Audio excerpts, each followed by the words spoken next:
In this video, I'm going to show you guys how to make a automatic bee farm in Minecraft 1.19. But if you enjoy this type of content, please be sure to hit that subscribe button. I appreciate all of you who do because it helps the channel grow and it helps me want to make content. So, thanks in advance. Now these farms can be extremely useful as you can get honeycomb and honey to make honey blocks. Honey blocks can be used for some cool automatic farms that you do later, such as my soon-to-be tree farm. You could just drink it. But let's be honest, the most fun is just to be able to slide down it. Yeah, that was my first time doing that. The honeycombs are pretty cool because you can actually make some really cool candles, which are honestly my favorite, and put together you can make some really cool looking candelabra things. But you can also wax copper so it doesn't change its state. Now I'm one of those people that when I make a farm for animals, I tend to like them to be roaming free. I don't really like to trap them into their home. So I'm going to build mine down here today, because they are bees. And I don't want to make them mad. But without further ado, these are essentially the things we're going to need. We're going to need some redstone that'll be able to trigger our dispenser to get the honey or honeycomb, depending on which one you're going for. We'll use the hopper to collect those items. The wool will hold the redstone just so I know not to break that block in the future. And the smooth stone will also be part of that redstone.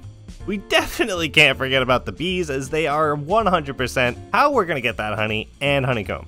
You can have as many bottles as you want, you can fill them completely, but since this is my survival world, this is all the bottles I got at the moment. And the rest of the items down here are used for a transportation system, which is pretty basic, and I'll show you guys how to do.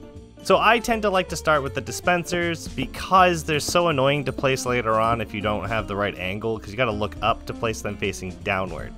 The next thing I want to do is I'm going to start placing the hoppers. Now I'm going to put this one facing down at the end because my transportation is going to be over here. And the rest of them will feed directly into that hopper. So everything will collect at the end here, as you can see here. Ta-da! Imagine if that didn't work. So now it's time for the annoying redstone. So the first step is we're going to shift right click a line of blocks, wool or whatever solid block you want. And then we're going to place one directly underneath it. We're going to place some redstone on top, but if you right click and place it like that, it should place it right on top for us, just like so. All right, the next step, we're going to need to place a temporary block here to place one here. So we got to break this guy. And then place a line just like this. Now the reason for that is we're going to need to place our redstone comparators just like this. We're going to finish this line here and place some redstone. And then we're going to place one more line right up here. And we're also going to put redstone right on top of that. So it should be a bunch of redstone line, and then comparators facing out of that block. Now I brought slabs. You can also use glass. I think it looks a little nicer with slabs, but we gotta place a line similar to this, but just right here. It's on the top half of this block. And then we're gonna place another one right here. Now the reason for this is we need this signal to travel up top here.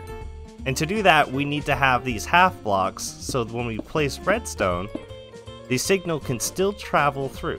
Now one of the really cool parts is once you place it here, it also travels up like a zigzag. But if these are solid blocks, it'll cut off the signal and it won't work. Just to show you what I mean, if I was to place this here, you'll see that this signal breaks, which is what we don't want. And if we went to place it here, yes, it connects that way, but it still doesn't connect there. As you can see, that line doesn't continue like the others. That is why we want to use slabs to be sure that signal does travel. It looks weird, but trust me, it works. So the next step is we're going to place the bees right in this line here. Now it's currently nighttime, so these bees shouldn't come out yet. Hopefully. They should all be asleep. But do note that these are bees' nests. I like the look of these. You can use bee hives as well. Those are the manually crafted ones. But either work in this scenario, it doesn't have to be the bee nest. But as you can tell, there is no honey in there yet. And if we look back here, you'll also see that all the comparators are off, which means we have absolutely no honey in any of them. Oh my good God! Woo! That was hella terrifying! Oh my God! Oh, it's... Oh, these bees scared the crap out of me. They all came out at once. Oh my god. Alright, well, I mean, guess it's daytime. So while the bees are running around, grabbing their pollen, and apparently hurting themselves, I'm going to put all the bottles into the dispensers. Now, just note, there is a way to break this system. The way to break this system is if this entire dispenser is empty, or you have an empty slot like this, it will break the system. Now the reason for that is when this bottle gets pushed in and collects the honey, it'll just appear back in here. I know it's not the end of the world, but it is kind of annoying when you have an automatic system below that'll bring everything to your system, your auto chest sorter. So just be sure that this is completely full at all times. We should be ready to go. It's now just up to the bees to collect their pollen. Now everyone has their own way of sending items back to their main auto chest or bringing it back home. But my way is through a dispenser. It's going to spit the items down this path to my auto sorter. So I'm going to place my dispenser here. I'm going to grab my hopper, feed it into it so all the items will travel in. So now what I'm going to do is I'm going to place a block here, and then I'm going to place a comparator. So it's doing the same thing up here, where it's going to read the signal if something passes through. I'm going to place another block, place some redstone, and another block so the signal will travel right on through. I'm going to place a repeater to carry that signal, and an observer to watch it. So every time an item comes through here, the signal will repeat, and then shoot out the item in the dispenser. Like so. Ta-da! And yes, it does work with multiple items. So if I throw in 6 of them, it just starts spitting them out. But that's a very basic transport system along with my bee farm. Alright, time to see how these bees are doing. So if we look here, we can see the redstone signal is being carried up, and I think 3 of them are really close to almost done. You can see this one on the right side, it's kind of not done just yet. So if we go out front and look, we'll see that that one is not as full as the others. Now granted, this is a resource pack I have that shows me the levels of beehives. You can always come back here and look at the repeaters just to see how far they are. Now once they reach the end, it will send a signal to these dispensers, which will ultimately push a bottle through, collect our honey, and then spit it out in our transport system. So it's kind of a time just to be patient. Oh look, they're all the same. That's awesome. Alright, we're gonna wait here for a sec, stare at this, and wait till one of them goes. There it goes, it just worked! 2 of them worked! Oh my god, I was just about to get a drink too. Alright, so we heard the dispenser shoot. So if we come over here and look, we should find 2 bottles. Yes! 2 honey bottles!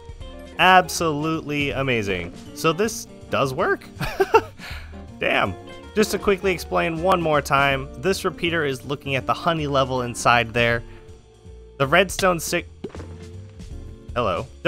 signal is long enough that it doesn't trigger anything until its max capacity, which in turn will then give us a honey bottle. If this was too short and sent a bottle through, it wouldn't collect the honey, it would kind of just spit out an empty bottle.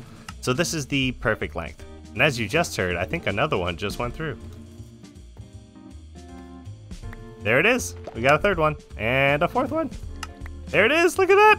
It's working. So now that we know our honey is working, I'm just going to close this up as I don't need to access it anymore. And our bees will be able to do their thing. Go collect their pollen, bring it back, and we're good to go.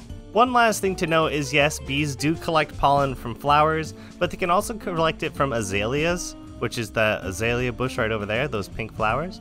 I just tend to like an open environment as it's kind of cool to see them fly around and do their own little bee thing. But either way, if you enjoyed this video, please hit that like and subscribe button. I appreciate all of you who do. I also have a gaming channel called Quags Games if you'd like to check that out as well. But if not, I shall see you in the next one. See you!